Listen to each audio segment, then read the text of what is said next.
welcome back to ET Energy World. I'm Manchi Tiwari and we are joining you from the India Energy Week 2025. Right now, I'm with Hitesh Vaid, who is the CFO at Cairn Oil and Gas. Hitesh, thank you so much for joining us. Thank you so much for this opportunity. Look forward to the discussion. All right, Hitesh, we are at this grand event, right? A lot of companies are here, a lot of collaborations, MOUs perhaps are being signed, right? When it comes to the oil and gas sector, we are seeing a lot of shifts happening in terms of decarbonization, digitalization, policy shifts, right? So, from your perspective, what are those financial trends taking place currently in this sector? See, I think before coming to the financial trends, the most important aspect is availability, affordability of energy, right? And from India's point of view, we have just started, right? In terms of our energy consumption, we are not there at the global average.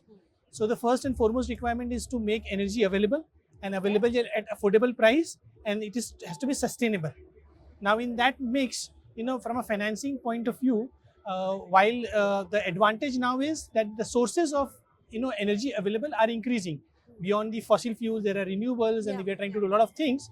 So what it does for the country is there is a basket of different options, and now what role finance has to play is give a affordable capital, and of course money will chase anything which gives them the return, and obviously customer will buy anything which ensures that it is affordable to them. That is the way at least I look at the transition happening around the India. All right, on that note, you were talking about renewables. A lot of global investments are happening when we talk about renewables, right? So, in your sense, like how do you sort of see the role of traditional oil and gas companies evolving in the upcoming few years? Okay, no, that's a good question. I think renewable companies coming in is good, right? Because they are providing cleaner source of energy, and as I said, the issue today is of availability, right? And this is one more source which is getting added, right? Plus it is greener.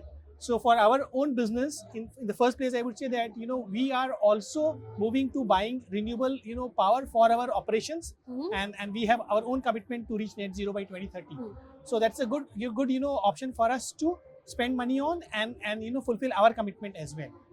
Now, as far as the traditional business of oil and gas is concerned, given that the dependency is not just on fueling the daily power requirement, anything and everything which we do, right from the day we start the day to the time we end the day, everything which touch or we use, there is an element of hydrocarbon involved.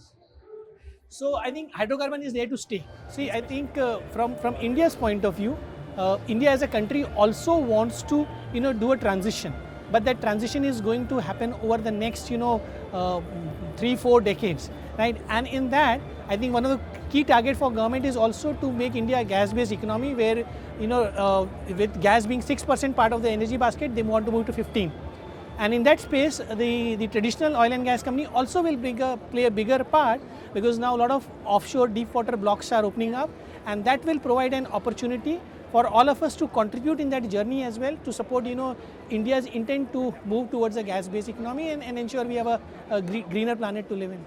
All right, talking about commitments, you've set yourself an ambitious target, right, of sort of aiming to meet 50% of India's crude oil needs. That's huge, that's ambitious. So how are you sort of planning to achieve that while also maintaining your profitability? Because of course that's important as well. Correct, yeah. So obviously, as a company, our job is to ensure we generate fair return for stakeholders, shareholders, everybody, right? And currently, we produce around say 25% of domestic production. Our vision is 50%, and we started from nothing 30 years back, and we are at 25%. Now the next phase of journey, obviously from 25 to 50, to achieve that, there are various pillars. First is do we have the acreage where we will carry out activity? So over the last 4 or 5 years, we have built a robust portfolio. We now have 62 blocks across India, across basins, both onshore, offshore. So it's a healthy portfolio, and in successive bidding rounds, we are a key player, and we want to still continue building the portfolio and churning the portfolio. So the portfolio is taken care of. The second part is capital, right? The oil and gas business is a self-funded business. We generate sufficient revenues. Our capex investment is robust. So that way, we are not starved for capital, and obviously that capital is available. The third part to deliver this is, people. We have a healthy mix of youngsters whom we hire from the best of the institutes in the country. Plus, we hire a lot of experts who have delivered outside India. They come and work for us and ensure that not only we deliver what we want to do, but pass on the knowledge to our young talent, and our average age is just 30 to 33. The next part, right, beyond having a portfolio, beyond having a capital access, beyond having people, is having partners. So we work with global partners who have delivered elsewhere in the world, and we just want them to deliver what they have done elsewhere for us, and we have been working closely with them on an end-to-end integrated model. So partners is also taken care, and the last part for us to deliver from 25 to 50 is use of technology innovation, and Cairn has been on the forefront of that. In past, we have built the 700-kilometer integrated pipeline. We executed polymer, which is the world's largest project. We are in the process of implementing ESP. So we have done in the past. We need to just copy and start ensuring that we continue to deliver. And of course, a lot of innovations are happening elsewhere globally. Yeah. We don't have to innovate everything ourselves. We just have to ensure that we copy from the right place and implement in the right way. All right, and talking about that, see, India as a country is also talking about energy security and no import dependence, right? And that is also ambitious at this point in time. So how do you think we all can achieve that target as a country, and what help, like what policy shifts do you visualize from the government side to sort of support this vision? I think that's an important question. I think given the so much global uncertainties these days, right? It is important for any country to be energy self-dependent, or at least not self-dependent, but majorly self-dependent, right? And of course, India is not there, and government is charting out a path to do that. And in that, government has taken a lot of proactive actions as well. We have come out with these OLP bid rounds over the last 5 years. Now they have launched the 10th round. Each round has been progressive in that sense. There have been changes which the industry has suggested.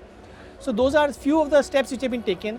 There is an ORD, act which is supposed to come once it is, approved by the parliament. So a lot of positive steps. What more can be done, or what we think, which can accelerate that journey? One is obviously, make it easier for anybody to operate and invest, right? While a lot has been done, but a lot can be done, and these days everything is digital. You don't need paper, for example, right? So how do we leverage the new age technology to ensure that ease of doing business is there? Not only when you are entering India, but people who are operating in India, you don't have to go to XYZ places for approvals. It has to be a single window, seamless approvals. The second and the larger part probably is government has been promoting production linked incentives for a lot of industries.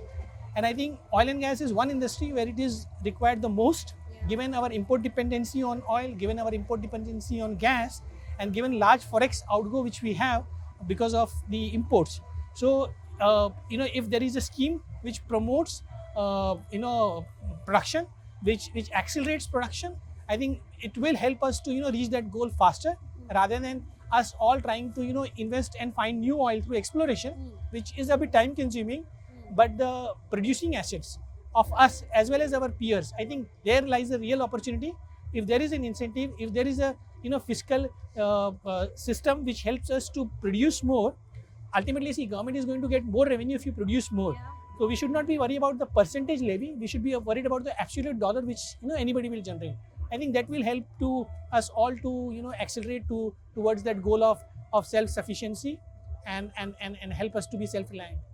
All right, so we are actually moving towards a goal of making our country a global energy hub. A lot needs to be done, as you said. PLIs are going to be important for this sector as well. But thank you so much, Hitesh, for being a part of this conversation. It was really insightful. No, thank you. Thanks for this invitation. Thank you. All right, thank you. And to our viewers, stay tuned for many more such insightful conversations only at ET Energy World, as we are joining you from the India Energy Week 2025.